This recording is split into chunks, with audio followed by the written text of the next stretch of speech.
का page number 168 है, उसको निकालो। पेज नंबर 168 में जो फर्स्ट पैराग्राफ की आखिरी की देखो 3 लाइन है।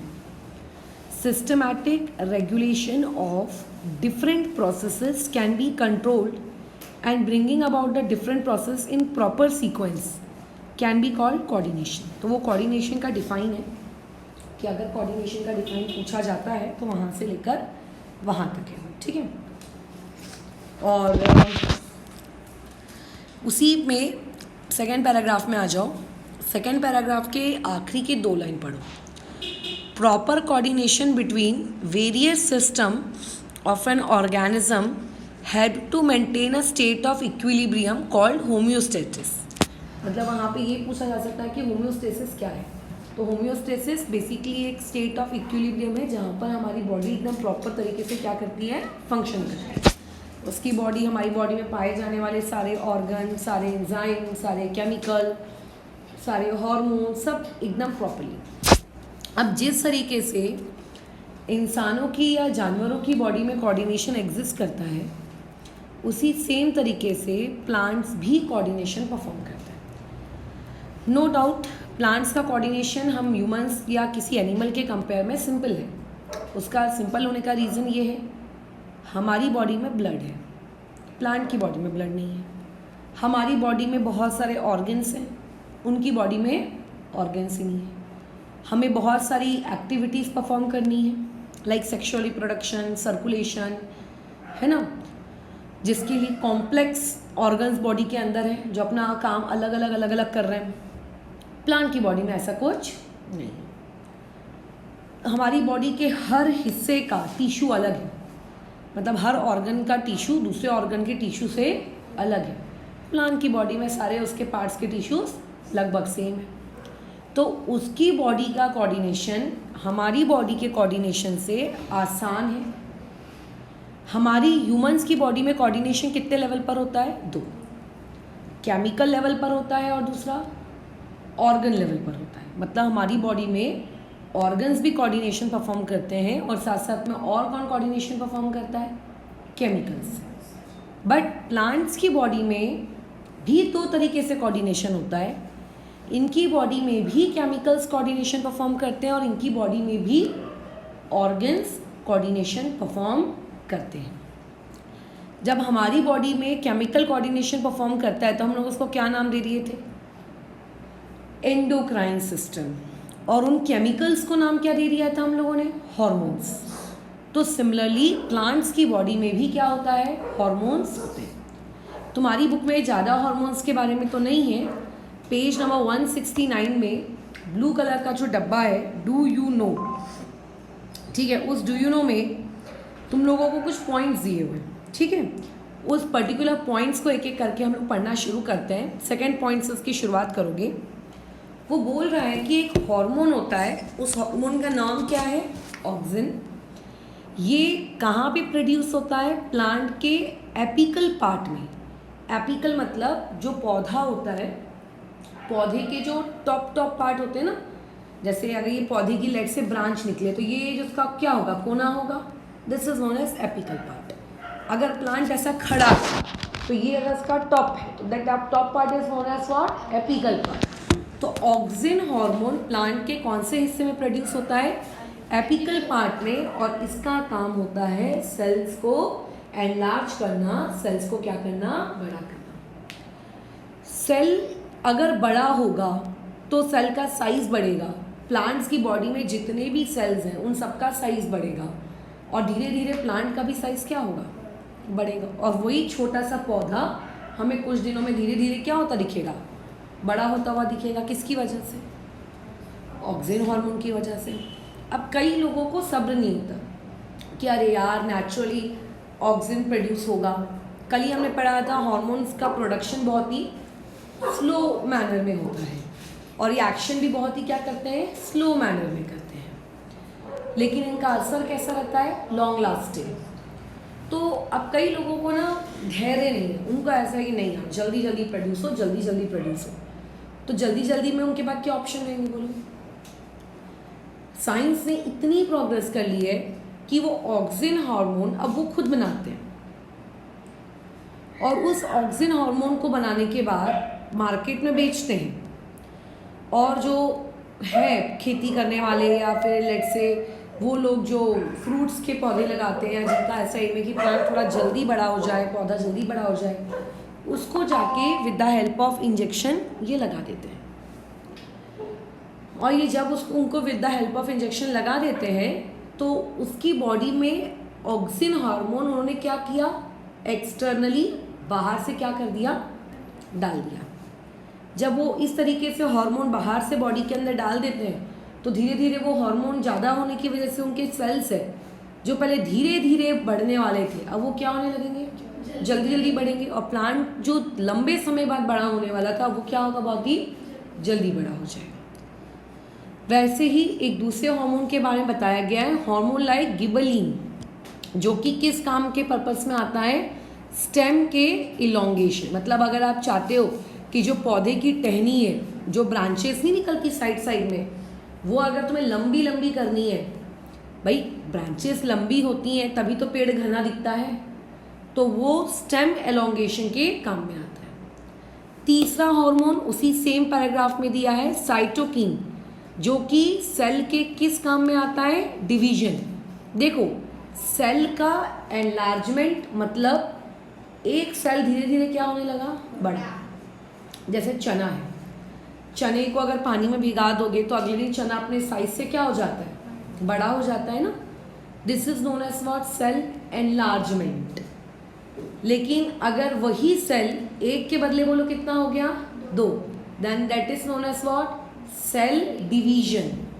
तो जो तुम्हारा ऊपर वाला हार्मोन था ऑक्सिन, उसका काम क्या था, वो सेल को एनलार्ज करता था, उन्हें बड़ा करता था। कहाँ पे पाया जाता था, एपिकल पार्ट में पाया जाता था।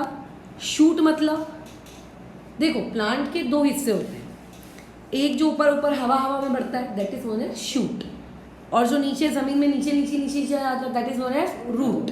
तो शूट मतलब ऊपर वाली की तरफ, तो ये एपिकल पार्ट में पाया जाता है शूट के। और इसी का दूसरा भाई है साइटोकिन, जो सेल की क्या करने की कोशिश करता है, डिवीजन करने की कोशिश करता है।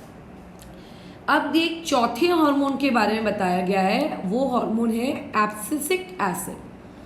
अब ये एब्सिसिक एसिड क्या है भाई, एब्सिसिक एसिड प्लांट की ग्रोथ को रिटार्ड करता है। मतलब अगर आप जैसे कोई पौधा है, उस पर गुलाब का लेट से फूल लगा, 6-7 दिन शायद खिला रहता है, उसके बाद तो झड़ने लगता है ना, फिर तो पूरा बेचारा गंजा हो जाता है, झड़ जाती है उसकी सारी पत्तियाँ। क्या सिर्फ गुलाब के साथ होता है कि ऑलमोस्ट हर प्लांट के साथ ऐसे ही होता है, हर प्लांट के साथ ऐसे ही होता है। तुम चाहते हो कि वो 6 से 7 दिन से ज़्यादा खिला खिला दिखे, तो क्या करना पड़ेगा तुम्हें, उसके अंदर एब्सिसिक एसिड डाल दो। एब्सिसिक एसिड डालने से क्या होगा, उसकी जो ग्रोथ उस गुलाब के फूल की जो जल्दी जल्दी जल्दी जल्दी होने वाली है वो क्या हो जाएगी, थोड़ी स्लो हो जाएगी। मतलब जो चीज़ 6 से 7 दिन में मुरझा के गिरने वाली है वो चीज़ ज़्यादा दिन चलेगी, लगभग 10 दिन 12 दिन, सच दैट।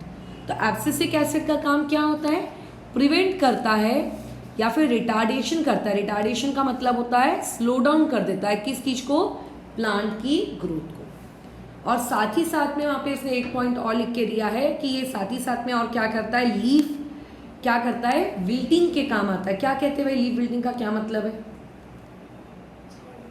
क्या, पत्तियों का झड़ना। किसी को पतझड़ का मतलब पता है, इंग्लिश भाषा में पूछ लेती हूँ, ऑटम सीजन पता है, एक स्प्रिंग होता है क्या, जिसमें बहुत सारे नए नए पत्तियाँ आती हैं, नए नए फूल आते हैं वगैरह वगैरह। और एक होता है ऑटम, जो अभी आने ही वाला है, महाशिवरात्रि के आसपास मार्च तक आ ही जाता है लगभग, जहाँ तक मुझे याद है, कंफर्म नहीं। उस ऑटम सीजन में क्या होता है, बेचारा पेड़ पूरा गंजा हो जाता है, सारी पत्तियाँ उसकी क्या होने लगती हैं, झड़ने लगती हैं।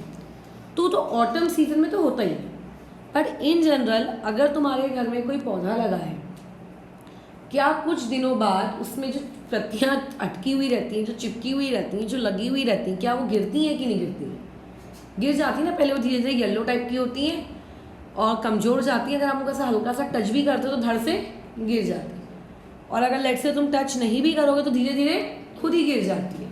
दैट पत्तियों का गिरना, झड़ना, that is known as what, leaf wilting etcetera. तो अगर तुम नहीं चाहते कि ये पेड़ की पत्तियां जल्दी जल्दी गिरे, तो ये किस काम में आता है? आपका एब्सिसिक एसिड इस काम में आता है, लीफ विल्टिंग में हेल्प करता है वो। तो ये वो हॉर्मोन्स थे जो प्लांट की ग्रोथ के डेवलपमेंट या ग्रोथ को रिटार्ड करने में क्या कर रहे हैं, उसको रेगुलेट कर रहे हैं। हर प्लांट नेचुरली अपने अंदर ये सारी चीज़ें क्या करता है, खुद बनाता है, आपको उसको बताने की ज़रूरत नहीं है, ठीक है, प्लांट खुद बनाता है। लेकिन जब एक इंसान के अंदर लालच आ जाता है तो वो क्या करता है, इन्हीं हार्मोन्स को खुद लैब में बनाता है और आर्टिफिशियली उनकी बॉडी में क्या कर देता है, डाल देता है। तो प्लांट्स में भी हार्मोन कंट्रोल होता है और प्लांट्स के अंदर में भी ऑर्गन कंट्रोल होता है। बट प्लांट के पास कौन से ऑर्गन है भाई, है ना, उसका फ्लावर, उसका फ्रूट, उसकी लीव्स, उसकी स्टेम, उसकी रूट्स, ये सब उसके ऑर्गन्स ही तो हैं। हाँ, हमारे ऑर्गन के जैसे भले इनके पास ब्लड नहीं है, बट है तो नहीं है इनके पास। तो अब देखो प्लांट क्या करता है, अपना कोऑर्डिनेशन कैसे शो करता है, इसको हम लोग पढ़ना शुरू करते हैं। तुम्हारे पेज नंबर 169 के टॉप में देखो 3 डायग्राम है। एक है पहला diagram, pollen tube growing towards the ovule. ये आपको 10th क्लास में समझ में आएगा ये डायग्राम क्या है। 10th क्लास में जैसे आप ह्यूमन रिप्रोडक्टरी सिस्टम पढ़ोगे, वैसे ही 10th क्लास में आप प्लांट का भी रिप्रोडक्टरी सिस्टम पढ़ोगे कि प्लांट्स कैसे सेक्सुअल रिप्रोडक्शन करते हैं। तो ये उसी प्लांट के सेक्सुअल रिप्रोडक्शन का ये डायग्राम है। इसमें कुछ नहीं होता है, फीमेल की बॉडी के ऊपर, प्लांट्स के केस में बता रही हूँ, एक मेल सेक्स सेल आके गिरता है। जैसे कि यहाँ डायग्राम में देखो, ये जो आपको मटके जैसी बॉडी दिखाई है, ऐसा टॉप है, फिर ऐसा पतला है, फिर नीचे ऐसा मटके समान हो गया है, ये फीमेल बॉडी है, ये फीमेल बॉडी है। इसके टॉप पे यहाँ पर एक आपका मेल बॉडी का एक मेल सेक्स सेल आके यहाँ पे गिरता है। ये देखो यहाँ पे डायग्राम के टॉप पे भी दिया है। इस मेल सेक्स सेल को क्या कहा जाता है, पोलन ग्रेन कहा जाता है। ज़्यादा डिटेल में आप 10th में पढ़ोगे। फिर अब ये कैसा होता है, ये जो फीमेल बॉडी का टॉप है ना, ये खुला हुआ नहीं रहता कि मटके के जैसे ऊपर से खुला हुआ है, कोई भी आएगा और अंदर जाके टपक के गिर जाएगा। आप इसको ऐसा अज्यूम करो जैसे ये मेरी उंगली है, उंगली के ऊपर अगर मान लेते हैं कोई कचरा आके गिरेगा, तो क्या है, कचरा इस उंगली के अंदर जाएगा क्या? क्यों नहीं जाएगा भाई, स्किन की वजह से क्लोज है ना। तो वैसे ही फीमेल बॉडी का ये जो टॉप पार्ट है, ये टॉप पार्ट भी बोलो क्या रहता है, क्लोज रहता है। अब अगर ये टॉप पार्ट क्लोज है तो ऊपर में जो पोलन ग्रेन आके गिरा है वो नीचे कैसे जाएगा? तो एक्चुअल में क्या होता है, प्लांट में सोचो इतनी बुद्धि है कि वो एनालिसिस करता है। इमेजिन कि वो कद्दू का फीमेल पार्ट है। कद्दू जानते हो क्या कहते हैं महाराष्ट्र में? कोड़ा, क्या कौड़ा, ठीक है, वो कद्दू, ठीक है भाई, पम्पकिन बेसिकली कद्दू जो होता है। इमेजिन करो वो कद्दू का फीमेल पार्ट है और कद्दू के फीमेल पार्ट के ऊपर आके गिर गया गुलाब का मेल पार्ट। कद्दू का फीमेल पार्ट और गुलाब का बोलो क्या, मेल पार्ट। तो उन दोनों में इतनी अक्ल है कि ये फीमेल पार्ट ना अपने आप को तब तक ओपन नहीं करती जब तक वो ये एनालिसिस करके डिसीजन ना ले ले कि वो दोनों ही क्या है, बोलो सेम स्पीशीज़ के हैं। भाई गुलाब कहाँ, कद्दू कहाँ, दोनों अलग है ना। ऐसा नहीं होगा कि कद्दू के अंदर फिर वो गुलाब का चला जाएगा, ऐसा नहीं होगा। तो यानी कि यहाँ पे एक जब वो डिसीजन हो जाता है, वो केमिकल सीक्रेट होता है यहाँ पे। ये केमिकल सीक्रेट होने से ये डिसीजन होता है कि क्या ये चीज़ सही में हमारे ही प्रजाति की है क्या। और जब हाँ, तो वो पोलन ग्रेन को देखो ऐसे अंदर जाना अलाउ कर देते हैं। फिर धीरे धीरे पोलन ग्रेन ऐसे नीचे जाता है, ठीक है, ऐसे नीचे जाता है, ऐसा बड़ा होता जाता है। वो छोटा सा दिखने वाला पोलन ग्रेन ऐसा ट्यूब के जैसा लंबा हो जाता है, ऐसा नीचे नीचे जाता है। और इसी चीज़ को उन्होंने देखो बाजू में क्या मार्क करके दिया है, पोलन ट्यूब। मतलब जब आपका फीमेल पार्ट ने केमिकल सीक्रेट किया, उसने पता लगाया कि अरे हाँ यार ये तो हमारी ही प्रजाति का है, तो उसने उस पोलन ग्रेन को अंदर आना अलाउ किया। बट ऐसा नहीं है कि कुएं में जैसे इंसान कूद गया तो पोलन ग्रेन भी उसके अंदर कूद गया। पोलन ग्रेन धीरे धीरे लंबा होता जाता है ऐसे ट्यूब के समान। पिंपल कैसे निकलता रहता है, या टॉम एंड जेरी में कैसा दिखाता है, जब वो उसको ऐसे मार देता है तो उसके सर के ऊपर से नहीं निकल जाता लंबा सा, तो वैसे ही पोलन ग्रेन भी ऐसा लंबा लंबा होता जाता है और धीरे धीरे फीमेल बॉडी के अंदर जाता है। तो जो जब वो लंबा हो रहा है और फीमेल बॉडी के अंदर ट्रैवल कर रहा है तो उसको हम लोग क्या कहते हैं, पोलन ट्यूब। ये सब 10th में है आपको भी यहाँ पे, क्योंकि कोऑर्डिनेशन में इसका एक एग्जाम्पल डालना था इसीलिए बता रहे हैं। फिर अंदर जाने के बाद उसे फीमेल के क्या मिलते हैं, देखो कल हम लोगों ने हार्मोन पढ़ा था। मेल के अंदर सेक्स ऑर्गन कौन है, टेस्टिस, और फीमेल के अंदर कौन है, तो ये देखो यहाँ पे भी ये उसको अंदर, वहाँ पे नीचे में क्या नहीं है, नीचे का जो मटका वाला एरिया है, इस मटके वाले एरिया को क्या कहते हैं, ओवरी। ओवरी के अंदर क्या है, फीमेल के सेक्स सेल है, फिर बाद में ये पोलन ग्रेन उससे जाके मिल जाता है वगैरह वगैरह इन्होंने बताया। तो ये एग्जाम्पल यहाँ क्या कर रहे हैं, ये एग्जाम्पल यहाँ इसीलिए है, ये एग्जाम्पल यहाँ ये बताने के लिए है कि उस पर्टिकुलर मेल पार्ट और फीमेल पार्ट ने केमिकल सीक्रेट किए, उस केमिकल के सीक्रेशन से डिसीजन लिया गया कि वो मेल पार्ट उसके अंदर घुसने के लिए एलिजिबल है कि नहीं है, ये उसने डिसीजन लिया, अदरवाइज वो कैसे चला जाता बताओ। तो इसीलिए यहाँ पे इसका एक एग्जांपल है कि कोऑर्डिनेशन प्लांट्स में भी होता है, प्लांट्स भी डिसीजन लेते हैं कि वो चीज़ को अंदर अलाउ करना है, किसको अलाउ नहीं करना। सेकेंड एग्जाम्पल देखो, एक बेचारा गमला है, निहाल ऊपर जहाँ मेरी चेयर है वहाँ विंडो के पास तुम्हारी टच कॉपी वो लेके आ जाओ, ठीक है। ये जो बेचारा गमला है अगर सीधा खड़ा रहता, जैसा कि यूजुअली लोगों के घर में खड़ा रहता है, तो प्लांट कैसे ग्रो होना चाहिए था बोलो, सीधा सीधा सीधा सीधा बराबर। अब ये गमला ऐसे गिर गया है, तो एक इंसान क्या इमेजिन करेगा कि ये प्लांट ने कैसे ग्रो होना चाहिए था बोलो, ऐसे ऐसे ऐसे ऐसे। बट प्लांट वैसे ग्रो हुआ क्या, प्लांट ने खुद को क्या कर लिया, टर्न कर लिया। भाई अगर सीधा खड़ा है तो सीधा सीधा जा रहा है, गिर गया है तो ऐसे ऐसे जाना चाहिए। ये प्लांट ने देखो खुद को क्या कर लिया बोलो, टर्न कर लिया, किसकी तरफ, सनलाइट की तरफ टर्न कर लिया इसने खुद को। तो ये शो करता है कि सनलाइट के प्रति ये लोग खुद को क्या करते हैं, रिस्पॉन्ड करते हैं। मतलब जिस तरफ सनलाइट होगी ना, ये अपने आप को उस तरफ क्या कर लेंगे, बेंड। इनका जो स्टेम है, इनका जो ऑर्गन है, ये सनलाइट की तरफ खुद को क्या कर लेगा, बेंड। बेस्ट एग्जांपल है इसका सनफ्लावर। भाई जहाँ सूरज की रोशनी होती है ये खुद को उस तरफ क्या कर लेता है, बेंड कर लेता है। इसका मतलब ये सनलाइट को क्या कर रहा है, रिस्पॉन्ड कर रहा है। फिर तीसरा एग्जांपल इन्होंने देखो क्या दिया हुआ है, एक क्लाइंबर। क्लाइंबर समझता है, बचपन में अपन पढ़ते हैं herb, shrub, climber, creepers. Climber मतलब वेल, जो हम घर में लगाते हैं, लौकी, गिलकी और करेला, मनी प्लांट में। लेकिन हाँ, मनी प्लांट भी क्लाइंबर है बट उसमें टेंड्रिल्स नहीं निकलती। खैर, करेले का वेल देखा होगा, लौकी का देखा होगा।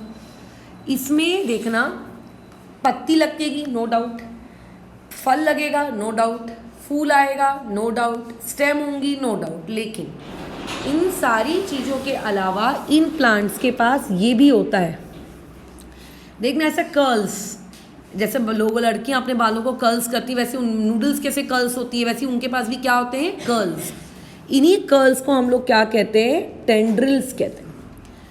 जैसे अगर तुमने एक वेल लगाई है लेट्स से यहाँ, तो तुम्हें पता है ये जो कर्ल्स होंगे ये अपने आप जाकर उस दीवार से चिपक जाएंगे। मतलब ये कर्ल्स के पास इतनी खोपड़ी होती है, इतना दिमाग होता है कि अपने आजू बाजू में जहाँ सपोर्ट होता है, डंडा होगा, कोई दीवार होगी, कोई खिड़की होगी, कुछ भी होगा, ये वेल अपने आप, इनके टेंड्रिल्स अपने आप धीरे धीरे क्या हो जाते हैं, उस सपोर्ट की तरफ ऐसे कर्ल के फॉर्म में क्या होने लगते हैं, ग्रो। और जैसे ही वो दीवार के पास पहुंच जाते हैं, उस दीवार से क्या हो जाते हैं, चिपक जाते हैं। क्यों भाई, सपोर्ट कर करके ही तो क्या करेंगे, ऊपर ग्रो होंगे।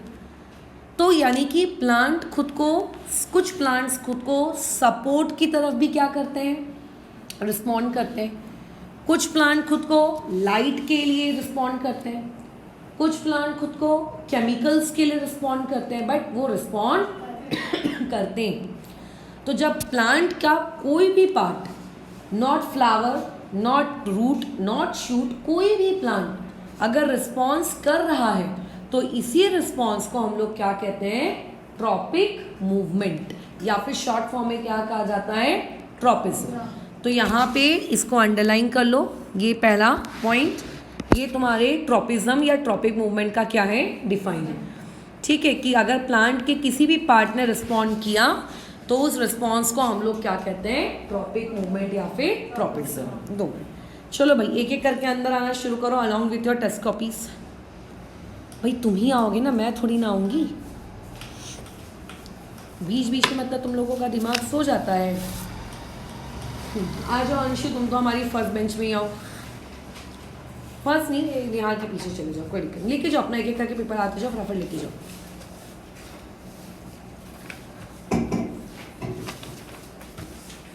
भाई आओ मुझे इनविटेशन कार्ड देने की नीड क्यों पड़ती है।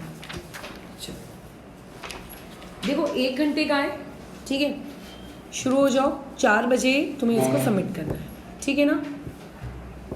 वहीं बैठ जाओ, किसी की बात बोले कोई फर्क नहीं पड़ता। हो गया डन। अब वो रिस्पॉन्ड कौन करेगा, प्लांट का शूट यानी कि उसकी टहनियाँ भी कर सकती हैं, प्लांट का फ्लावर भी रिस्पॉन्ड कर सकता है, प्लांट की रूट्स भी रिस्पॉन्ड कर सकती हैं, प्लांट का कोई भी हिस्सा रिस्पॉन्ड कर सकता है। जब प्लांट रिस्पॉन्ड करेगा तो उसको हम लोग क्या कहेंगे, ट्रॉपिज्म।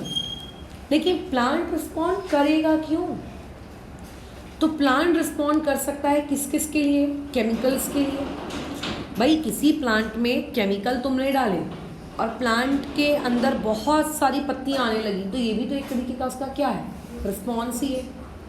प्लांट रिस्पॉन्ड कर सकता है टच को, भाई कहीं उसको सपोर्ट मिल रहा है, या फिर वो एक छुई हुई पौधा होता है, पता है, जिससे पत्तियों का अपन छूते हैं, टच मी नॉट, वो अपने आप को क्या कर लेता है, बंद।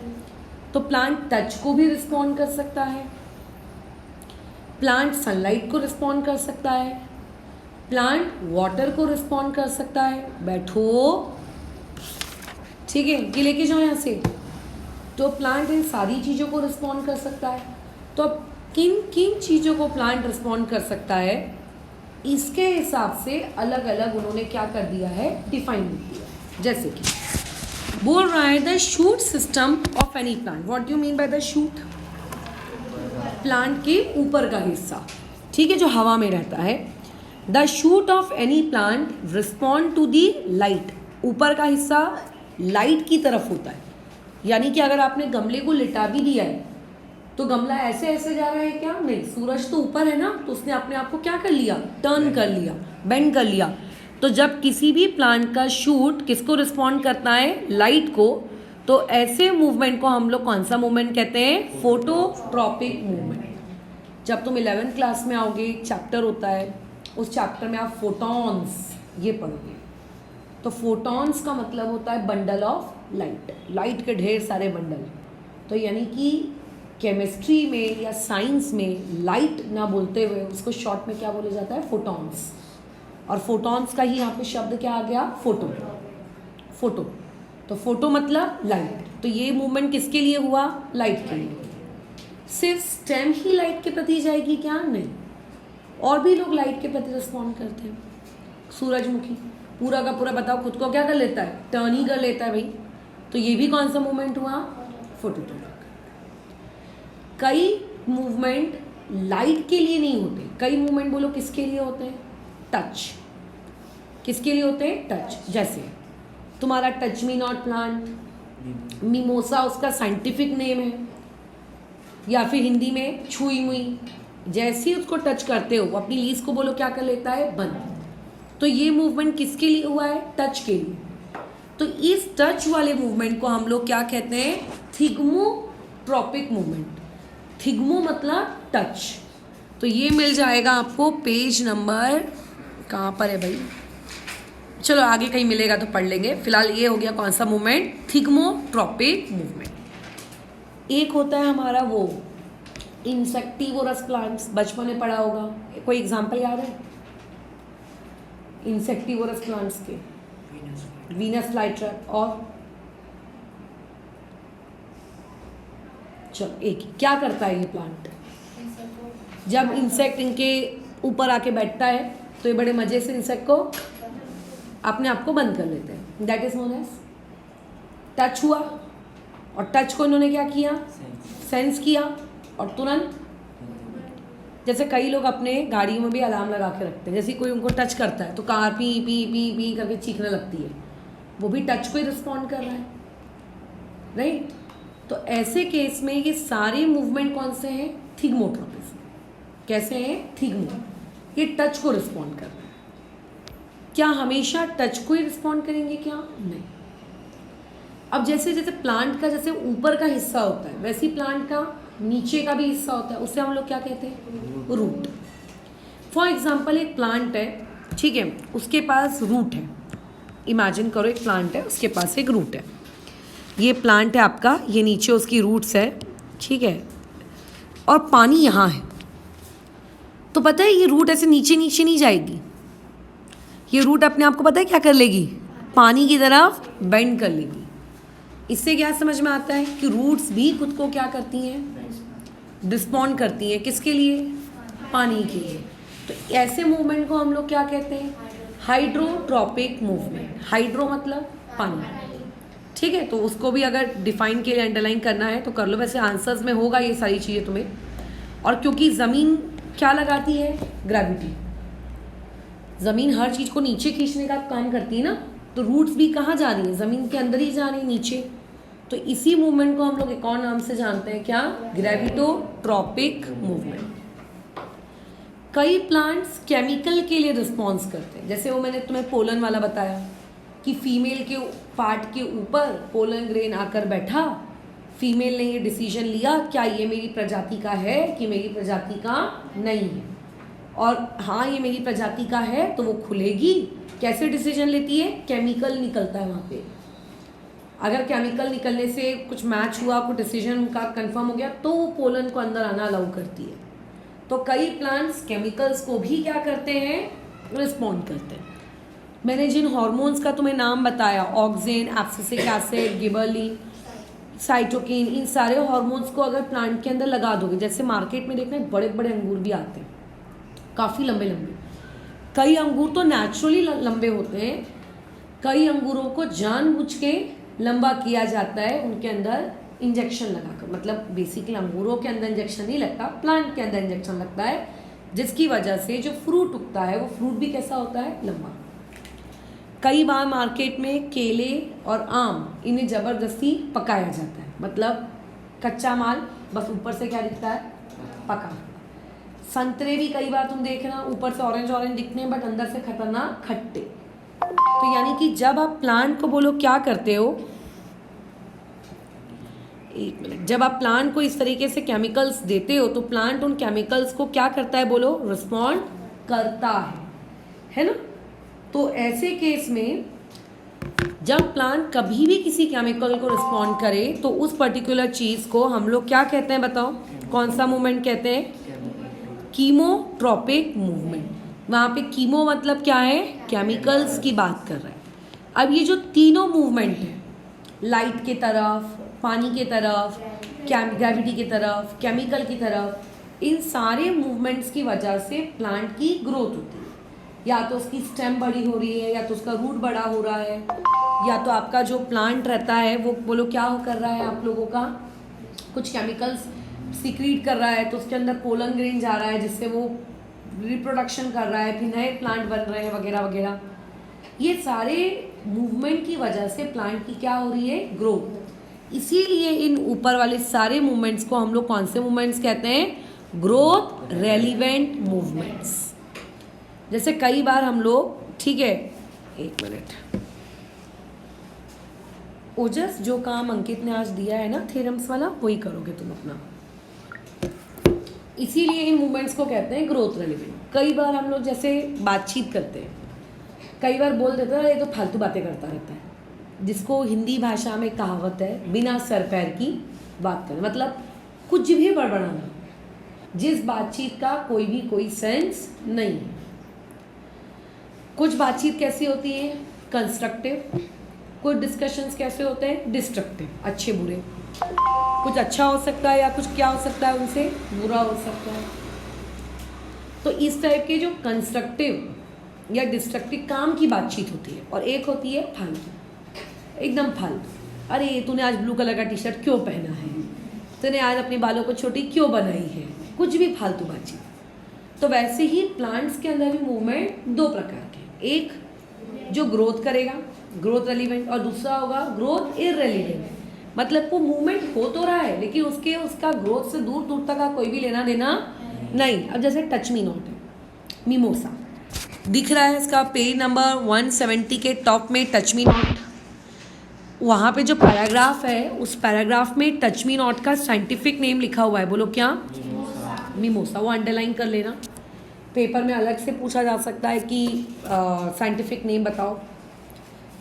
अब बताओ, जब तुम उसको छूते हो, छूने से वो बंद हो जाता है और कुछ समय बाद वो नॉर्मल भी हो जाता है। इस बंद चालू होने से उसकी क्या हाइट बढ़ रही, रूट बढ़ रही, फ्लावर निकल रहा, फूल निकल रहा, ऐसा कुछ हो रहा है क्या? अननेसेसरी वो मूवमेंट दिखा रहा है, उससे उसकी ग्रोथ का कोई भी लेना देना नहीं है। कुछ हुआ, कुछ चेंज हुआ, शेप बदल गई, ये हुआ, लेकिन ग्रोथ हुई क्या? तो ऐसे मूवमेंट जो होते तो हैं, ठीक है, लेकिन उनकी वजह से क्या नहीं होती है? बोलो, ग्रोथ में कोई फर्क नहीं पड़ता है। तो ऐसे लोगों को हम लोग क्या कहते हैं? ग्रोथ इररेलेवेंट मूवमेंट कहते हैं। ठीक है, बस खत्म। तो ये मिमोसा उन्हीं में से क्या है? आप लोगों का ग्रोथ इररेलेवेंट। बाजू के ग्रीन कलर के डब्बे में उन्होंने 2-4 एग्जाम्पल और दिए। एक तो तुम्हारे वीनस फ्लाई ट्रैप का, उसके बाद बहुत अच्छा एग्जाम्पल है जो बोल रहा है आपका कमल का फूल होता है वो दिन के वक्त तो खिला रहता है लेकिन रात के वक्त वो क्या हो जाता है?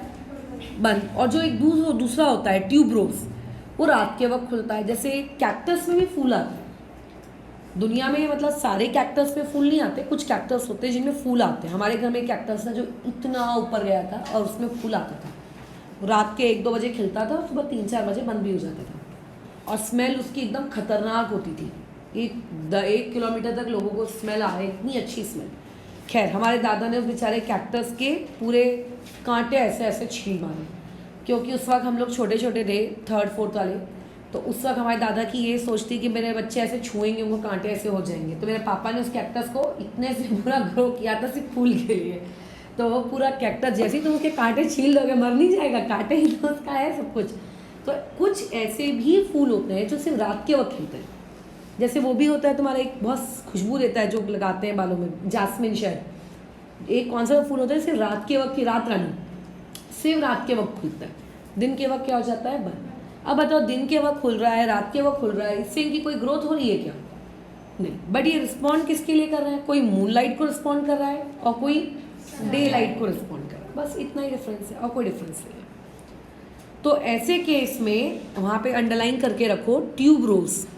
ट्यूबरोज का भी साइंटिफिक नेम देखो, उसने लिख के रखा है पॉलिंथस।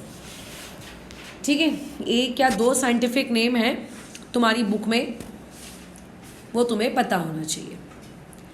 तुम्हें याद होगा जब हम लोग एकदम स्टार्टिंग में साइंस पढ़ रहे थे, क्लासिफिकेशन ऑफ प्लांट वाला चैप्टर, तब मैंने तुम्हें पौधे के बारे में बताया था, चिवड़ी का फूल। मैंने कहा था इसमें कि वो अपने आप को ऐसे फोड़ देता है, फिर धीरे धीरे उसके बीज आजू बाजू पूरे फैल जाते हैं और अपने आप वहाँ से बहुत सारे पौधे निकल आते हैं। नागपुर में मैंने बहुत ज़्यादा देखा है, एक चिवड़ी करके बताया था, लेकिन मुझे उसका इंग्लिश में उस वक्त नाम याद नहीं आ रहा था। खैर बाद में आ गया था और अभी और अच्छे से आ गया। ये है वो फूल, बालसम, इसे कहते हैं चिवड़ी का फूल। देखा है तुम लोगों ने? ये इसके पास ना यहाँ पे ना ऐसे ग्रीन ग्रीन होता है, यहाँ पे ना ऐसे छोटा छोटा ग्रीन ग्रीन ग्रीन ग्रीन कुछ लगा हुआ रहता है। जब ये एक सर्टेन टाइम में मैच्योर हो जाता है तो मैच्योर होने के बाद इसका वो ग्रीन ग्रीन ग्रीन ग्रीन क्या हो जाता है? फूट जाता है। और इस ग्रीन ग्रीन ग्रीन ग्रीन के अंदर बोलो क्या होता है? बीजे होते हैं। और जहाँ तक ये जाता है, जिस जिस जगह तक वो बीजे फैलते हैं, वहाँ पे एक नया पौधा आ जाता है। क्या ये बातें समझ में आ रही हैं? फिर दूसरा बताया उसने ड्रॉसेरा करके, एक और इंसेक्टिवोरस प्लांट है, थोड़ा अंडरलाइन करो। वीनस फ्लाई ट्रैप को अंडरलाइन करो और ड्रॉसेरा को अंडरलाइन करो। कल को आपसे पेपर में 2 क्वेश्चन आराम से पूछे जा सकते हैं कि इंसेक्टिवोरस प्लांट्स के एग्जाम्पल दो। अभी कैसा सिर्फ एक ही आ रहा था, वीनस फ्लाई ट्रैप, वो भी डायग्राम में दिया था। तो 2 नाम क्या हो जाएंगे? एक वीनस फ्लाई ट्रैप और दूसरा बोलो क्या होता है? ड्रॉ सेल्स, ये भी वही काम करता है, बस इसकी शक्ल देखने में अलग होती है। अब ये सारे मूवमेंट जो हो रहे हैं, क्या इन मूवमेंट से प्लांट की कोई ग्रोथ हो रही है क्या? नहीं, कोई ग्रोथ नहीं हो रही। तो ये सारे के सारे मूवमेंट्स क्या कहलाएंगे? ग्रोथ इररेलेवेंट मूवमेंट, या फिर इनको हम लोग नास्टिक मूवमेंट भी कहते हैं। तुम्हारी बुक में लिखा नहीं है इस बारे में, बट इन्हें नास्टिक मूवमेंट भी कहते हैं। ग्रोथ इररेलेवेंट, कि इनका ग्रोथ से, डेवलपमेंट से, किसी भी प्रकार से कोई भी दूर दूर तक लेना देना नहीं है। बस ये ऐसे ही बंद चालू हो रहे हैं, या फिर जो भी कर रहे हैं, बट ये ग्रोथ वाले नहीं है, इन्हें कहते हैं ग्रोथ इररेलेवेंट। तो प्लांट्स के अंदर जो ट्रॉपिक मूवमेंट होता है वो कितने प्रकार का होता है? 2।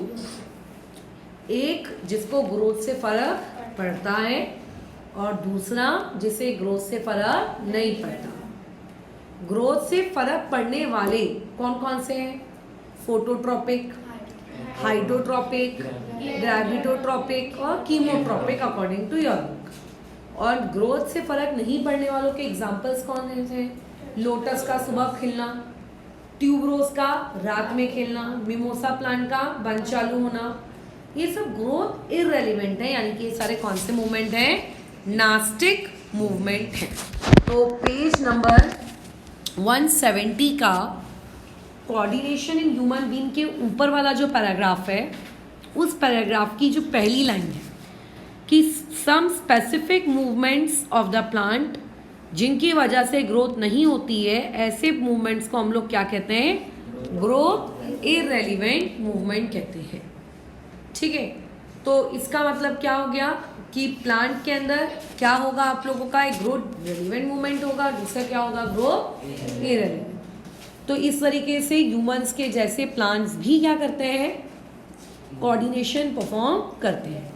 बट प्लांट्स का कोऑर्डिनेशन इजी है, एनिमल्स एंड ह्यूमंस का कोऑर्डिनेशन कठिन है। क्यों? They don't have blood, they don't have heart, they don't have kidney, मतलब हमारी बॉडी के जैसे कॉम्प्लेक्स बॉडी तो उनकी है ही नहीं। अब शुरू करते हैं कि भाई कोऑर्डिनेशन इन ह्यूमन बीइंग्स। मैंने वैसे कल ही ये सारा इंट्रो बता दिया था। इंसानों के अंदर कोऑर्डिनेशन कितने लेवल पर होता है? इंसान या जानवर कितने लेवल पे होता है? 2। एक ऑर्गन्स करते हैं, जिसको हम लोग साइंटिफिक भाषा में क्या कहते हैं? Nervous system. और दूसरा केमिकल्स करते हैं, जिससे क्या कहते हैं? Endocrine system. उन केमिकल्स को क्या कहते हैं? हार्मोन्स। वो वाला सेक्शन हम पढ़ चुके थे। अभी तुम्हारी बुक में शुरू हो रहा है पेज नंबर 171 से नर्वस कंट्रोल, यानी कि नर्वस सिस्टम, कि इंसानों के अंदर, जानवरों के अंदर नर्वस सिस्टम कैसे कोऑर्डिनेशन परफॉर्म कर रहा है। अब एक बात बताओ, हमारी बॉडी में इतने ऑर्गन्स हैं, क्या सारे के सारे ऑर्गन्स नर्वस सिस्टम में पार्टिसिपेट कर रहे हैं क्या? नर्वस सिस्टम का हिस्सा है क्या? किडनी, लंग्स, हार्ट और पता नहीं क्या क्या, ये सब नर्वस सिस्टम में आते हैं क्या? नहीं। नर्वस सिस्टम में सिर्फ और सिर्फ 2 ऑर्गन्स आते हैं। कौन है भाई वो 2 ऑर्गन्स?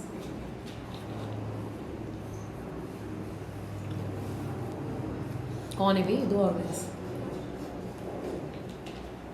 एक है हमारा ब्रेन, और दूसरा है ब्रेन के नीचे से आने वाली स्पाइनल कॉर्ड। ये 2 ऑर्गन्स हैं जो हमारी बॉडी का पूरा क्या करते हैं? नर्वस सिस्टम कंट्रोल करते हैं। क्या इसका ये मतलब है कि सभी ऑर्गेनिज्म का नर्वस सिस्टम हमारे जैसा इतना अच्छा डेवलप होगा? क्या अर्थ पे पाए जाने वाले सारे एनिमल्स हमारे बराबरी के हैं क्या? चींटी तुम्हारी बराबरी की है? चींटी का ब्रेन और हमारा ब्रेन सेम है क्या?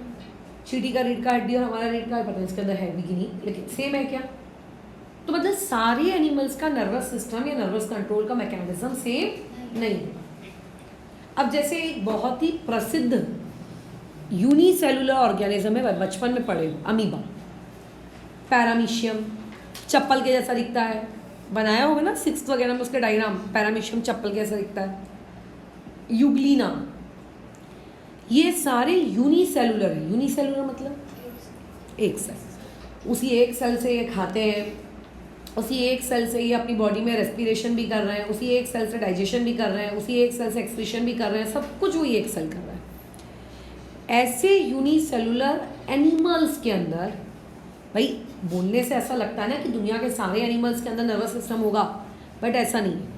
ऐसे यूनिसेलुलर एनिमल्स, क्योंकि इनकी बॉडी में सिर्फ और सिर्फ क्या है, एक सेल है, तो इनके अंदर किसी भी प्रकार का नर्वस सिस्टम है ही नहीं, क्योंकि इनकी बॉडी हमारे जैसी इतनी कॉम्प्लेक्स नहीं है कि ब्लड को प्यूरिफाई भी करना है, ऑक्सीजन अंदर लेनी है, CO2 बाहर करना है, हार्ट को ये काम करना है, किडनी को वो काम करना है। तो आपके जो नर्वस कंट्रोल के पैराग्राफ में ये चीज़ थोड़ी सी अंडरलाइन कर लो। कौन सी? 1 2 3 5th लाइन कि unicellular animals like amoeba.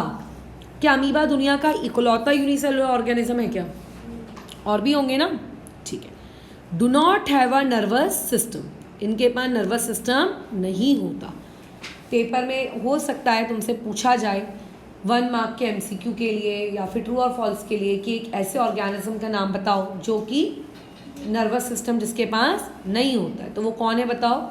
Unicellular animals. अब यूनिसेलुलर में बहुत एग्जाम्पल होते हैं, बट कॉमन कौन है? अमीबा। कॉमन कौन है? पैरामीशियम, वो चप्पल के जैसा दिखता है। और यूग्लिना भी है, बट तुम्हारी बुक में उसका नाम नहीं है। अब हमारी बॉडी में ये नर्वस सिस्टम को परफॉर्म कौन करता है?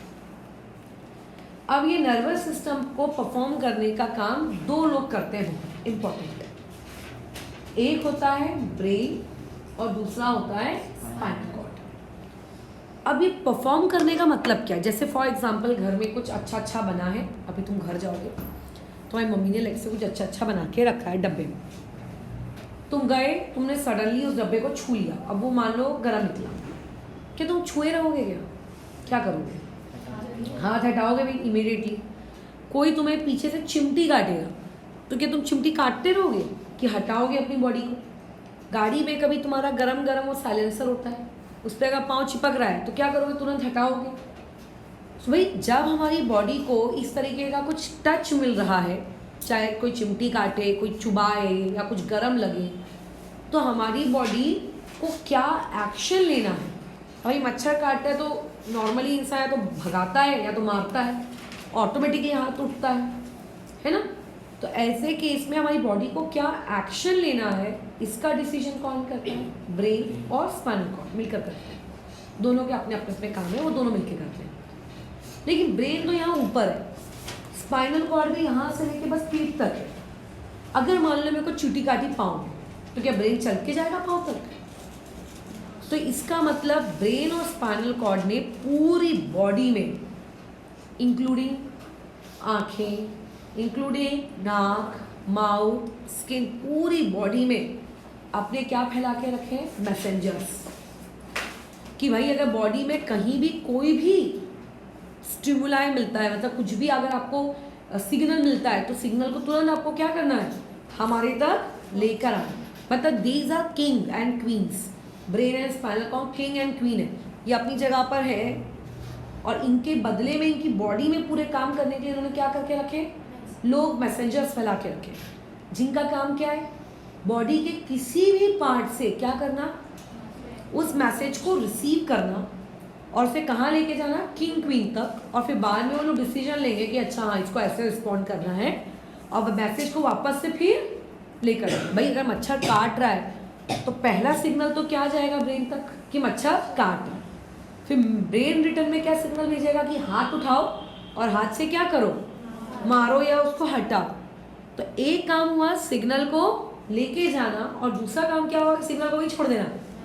उससे जो डिसीजन लिया गया उस डिसीजन को लेकर आना और डिसीजन को परफॉर्म करना। भाई ब्रेन सिग्नल देगा ना इस हाथ को, अगर लेफ्ट हैंड में मच्छर काट रहा है तो लेफ्ट हैंड से लेफ्ट हैंड को ऐसे मारोगे क्या? नहीं ना। लेफ्ट हैंड में अगर मच्छर काट रहा है तो ब्रेन राइट हैंड को ऑर्डर देगा ना भाई कि राइट हैंड उसको मारो। तो ये ऑर्डर देने का काम क्या ब्रेन चल के आएगा हाथों तक? उसने अपने मैसेंजर फैला के रखे कि भाई तुम ऑर्डर लेकर जाओ और हाथों की मसल्स को बोलो कि जाके वो काम क्या करें? परफॉर्म करें। तो ये जो पूरे मैसेंजर जो तुम्हारी पूरी बॉडी में फैले पड़े हैं, डिसीजन मेकिंग का काम कौन कर रहा है? Brain and spinal cord. दोनों अपने अपने काम करते हैं, बाद में इनके बारे में डिटेल पढ़ेंगे। बट उन तक इंफॉर्मेशन कौन लेके जा रहा है? उन तक आपके बॉडी के मैसेंजर्स। जैसे कई बार ना पैरालिसिस हो जाता है लोगों को। पैरालिसिस का मतलब समझता है? लकवा। कई बार फुल बॉडी में होता है, कई बार हाफ बॉडी में होता है, कई बार कुछ, कई बार कुछ। जैसे पहले ना मेरी ये वाली जो उंगली थी ये ऐसी थी, पहले बहुत जब मैं छोटी थी ऐसी थी। इसको कितना भी ऐसा ऐसा ऐसा ऐसा चुबाओ ये होती ही नहीं थी ठीक। फिर बाद में डॉक्टर लोगों ने ऐसे ऐसे ऐसे ऐसे एक्सरसाइज करने को बोला, बहुत कुछ बोला, मतलब 6 to 8 ईयर्स में ये उंगली ठीक हुई। इसमें आप कुछ भी चुबाओ इसको कोई फीलिंग नहीं होती। क्यों नहीं होती थी?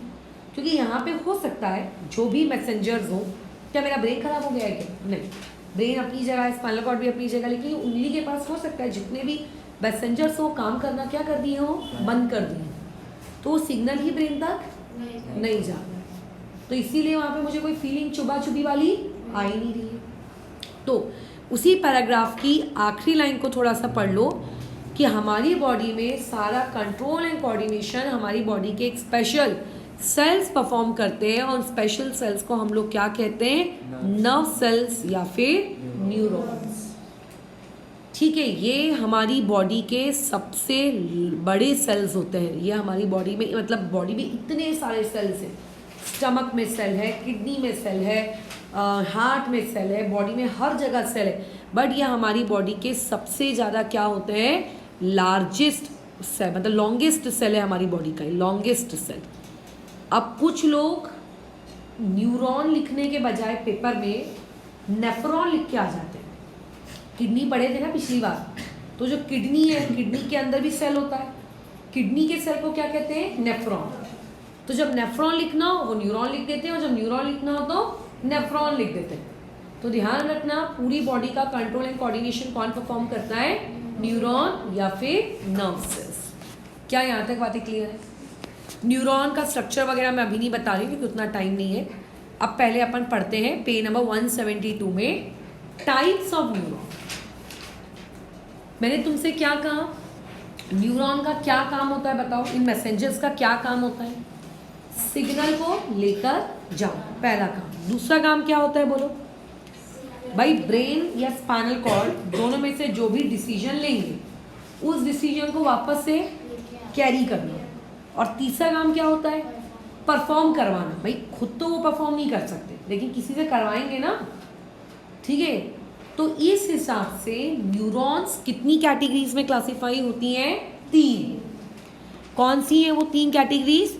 सेंसरी न्यूरॉन्स, जिनका काम होता है सिग्नल को लेके ब्रेन तक जाना।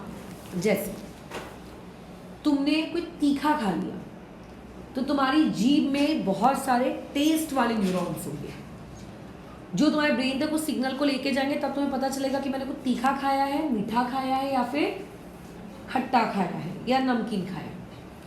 तुम्हारी आँखों के अंदर न्यूरॉन्स हैं, ऑप्टिकल न्यूरॉन्स। जब तुम्हारी आँखों पे कोई टॉर्च मारेगा तो तुम अपनी आँखों को खुला रखोगे कि आँखें बंद करोगे? तो तुम्हारी आँखों में तेज रोशनी आ रही है, इस बात का सिग्नल ब्रेन तक लेके जाने वाले वो लाइट वाले न्यूरॉन। अब बताओ, मेरी स्किन पे कोई लाइट मार रहा है, क्या मेरी स्किन खुद को ऐसे बंद करेगी क्या? क्यों? क्योंकि स्किन के पास टेस्ट या लाइट वाले न्यूरॉन नहीं है, ठीक है? इसके पास कौन से वाले न्यूरॉन्स है? टच वाले, फीलिंग वाले, कि भाई गर्म लगेगा तो गर्म को फील करेगी, ठंडा लगेगा तो ठंडा फील करेगी, कोई चुबाएगा तो चुबाएगा को फील करेगा, कुछ सॉफ्ट सॉफ्ट लगेगा तो सॉफ्ट। ये फीलिंग्स वाले न्यूरॉन्स है इसके पास, टेस्ट और लाइट वाले न्यूरॉन नहीं है। जब कोई तेज आवाज़ होती है, मैं चिड़ मच रही है, या कोई म्यूजिक है जो बहुत अच्छा लग रहा है, हमारे कानों के अंदर भी न्यूरॉन्स हैं आवाज़ वाले। अब कई लोग ऐसे होते हैं अनफॉर्चुनेटली जिन्हें सुनाई नहीं आता, तो ऐसे लोग, उनके अंदर वो न्यूरॉन काम नहीं करे, वो सिग्नल ब्रेन तक नहीं जा रहे। तो ये सेंसरी न्यूरॉन मतलब क्या होता है? जिनका काम होता है बॉडी के अलग अलग सेंस ऑर्गन से इन न्यूरॉन्स इंफॉर्मेशन को क्या करना? कलेक्ट करना। जैसे आँख वाले लाइट को, जीभ वाले टेस्ट को, कान वाले आवाज़ को, नाक वाले स्मेल को, और जो स्किन वाले हैं वो किसको करते हैं? टच को या फीलिंग्स को। तो ये सारे न्यूरॉन्स का काम क्या होता है? कुछ एक्शन परफॉर्म करना है क्या? नहीं, जो भी सराउंडिंग से उनको मिल रहा है वो सारे सिग्नल्स को बस कहाँ तक लेके जाना? ब्रेन या स्पाइनल कॉर्ड तक। तो थोड़ा उसका डेफाइन लर्न कर लेना, पेपर में हो सकता है या तो शॉर्ट नोट आ जाए कि टाइप ऑफ न्यूरॉन्स, या फिर अलग से ऐसा पूछ लिया जाए स्पेसिफिकली कि सेंसरी न्यूरॉन डिफाइन करो। अब भाई ब्रेन तक वो सिग्नल पहुंच गया या फिर स्पाइनल कॉर्ड तक वो सिग्नल पहुंच गया। अब मान लेते कोई मेरी आंखों में टॉर्च मार रहा है, ये सिग्नल मेरे ब्रेन को पता चल गया। अब ब्रेन रिटर्न में क्या करेगा? डिसीजन लेगा। क्या डिसीजन लेगा कि आंखें क्या करो, बंद करो। अब ब्रेन खुद तो नहीं आएगा आंखों को ऐसे बंद करने के लिए, वो सिग्नल्स को वापस भेजेगा कहाँ तक? आंखों के पास तक। कौन लेके जाएगा ये सिग्नल्स? तो ऐसे न्यूरॉन्स भी होते हैं जिनका काम, वही सेम न्यूरॉन लाएंगे क्या वापस? नहीं, ऐसे भी न्यूरॉन्स होते हैं जिनका काम क्या होता है? ब्रेन से उस ऑर्गन तक, अगर आंखें बंद करनी है तो आंखों तक क्या करके लेके जाना? उस सिग्नल को लेकर जाना। अब भाई मिर्ची चली गई आंखों में, खुली रखोगे क्या? आंखें ऑटोमेटिकली बंद हो जाती हैं। तो उस सिग्नल को लेकर जाना उस ऑर्गन तक कि भाई तुझे अब क्या करनी है? आंखें बंद करनी है। तो ऐसे न्यूरॉन को हम लोग क्या कहते हैं? Motor neuron. मोटर मतलब काम करने वाला, जो काम करवा रहा है, जो न्यूरॉन्स के सिग्नल्स को ब्रेन से कहाँ लेके जा रहा है? बोलो, ऑर्गन्स तक। ठीक है, अभी सेंसरी ने क्या किया? ऑर्गन से कहाँ तक गया? ब्रेन तक। अब यहाँ क्या होगा? ब्रेन से कहाँ जाएगा वापस? ऑर्गन तक। तो इसे हम लोग कौन सा न्यूरॉन कहेंगे? Motor neuron. और आखिरी में होता है एसोसिएशन न्यूरॉन। इस एसोसिएशन न्यूरॉन को बोला जाता है बीच का न्यूरॉन। सेंसरी न्यूरॉन लेट से ये है, मोटर न्यूरॉन लेट से ये है। तो एसोसिएशन न्यूरॉन दोनों के बीच का ब्रिज है। सिग्नल कहाँ तक आते हैं? एसोसिएशन, फिर एसोसिएशन से मोटर, मतलब दोनों के बीच का ये क्या है? ब्रिज है। सेंसरी और मोटर न्यूरॉन को कनेक्ट करता है। ठीक है, जब हम लोग आगे इसका डायग्राम पढ़ेंगे रिफ्लेक्स का, तो रिफ्लेक्स के डायग्राम में तुम्हें एसोसिएशन न्यूरॉन देखने को मिलेगा। मैं दिखा देती हूँ एसोसिएशन न्यूरॉन तुम्हें। पेज नंबर 175 पर आओ। अच्छा, ये ना डायग्राम की मार्किंग पढ़ के जाना। बिफोर कोविड या कब ये आई हुई है स्कूल एग्जाम में। खैर, ये डायग्राम को जो ध्यान से देखो, यहाँ पे इस बेचारे को कुछ उंगली में क्या हुआ, इसने मोमबत्ती के ऊपर उंगली रखी, बेचारे की उंगली जल गई। तो देखो वहाँ पे ग्रीन कलर की लाइन बनाई हुई है। ठीक है, एक्चुअल में वो ग्रीन कलर का नहीं दिखता, बुक में ग्रीन बताया गया है, कोई हो सकता किसी बुक में ब्लैक बताया, तुम्हारी मर्जी। इसे कौन सा न्यूरॉन कहेंगे? Sensory neuron. क्यों? इसने सेंस किया ना भाई सिग्नल को, ये सिग्नल को लेके जाएगा। उस ग्रीन लाइन को फॉलो करो, कहाँ तक जा रही है ग्रीन लाइन, देखते जाओ। ग्रीन लाइन कहाँ तक गई। फिर वहाँ पे देखो बीच में एक डॉट आया, फिर डॉट के बाद बोलो कौन आया? रेड। और रेड के बाद बोलो कौन आया? ब्लू। ब्लू वाले को जरा देखो, रेड वाले को छोड़ दो। ब्लू वाला आता गया, कहाँ तक आया? वापस हाथ की मसल्स तक। भाई एक इंसान अपना हाथ जलाता तो ना रहेगा, हाथ की मसल्स हटाएगा ना वहाँ से। तो वो जो ब्लू वाला है, उस ब्लू वाले को हम लोग क्या कहेंगे? 6 नंबर को क्या कहेंगे? Motor neuron. अब बताओ, ग्रीन और ब्लू के बीच में वो छोटा सा 4 नंबर पे रेड दिख रहा है, वो कुछ काम नहीं कर रहा, ना वो सेंस कर रहा है, ना ही वो ऑर्गन तक जा रहा है, बट वो बीच का ब्रिज है, उसको हम लोग कहते हैं कौन सा न्यूरॉन? Association neuron. तो इस तरीके से हमारी बॉडी में कितने टाइप के न्यूरॉन्स एग्जिस्ट करते हैं? 3 टाइप के। सेंसरी न्यूरॉन, जो पर्टिकुलर जहाँ आपको मिल रही है फीलिंग, सेंस जहाँ मिल रहा है, स्टिमुलाई जहाँ मिल रहा है, वहाँ से ब्रेन तक। ठीक है, डायरेक्ट ब्रेन तक नहीं, उसके बाद फिर ब्रेन से सिग्नल को पर्टिकुलर ऑर्गन तक कि भाई एक्शन लो, मोटर न्यूरॉन, और बीच में उन दोनों को कनेक्ट करने वाला एसोसिएशन न्यूरॉन। तो यहाँ से अब हम लोग कल कंटिन्यू करेंगे। अच्छा, कल तो तुम्हारा टेस्ट है ना? मंडे बोला था ना मुझसे, अनुष्का नहीं बोला था ना मुझे। 171 पेज में जो न्यूरॉन्स के टाइप्स हैं, मतलब न्यूरॉन का जो कंप्लीट स्ट्रक्चर है वो पढ़ेंगे, और फिर बाकी में सेंट्रल नर्वस सिस्टम वगैरह बाकी आगे। ठीक है।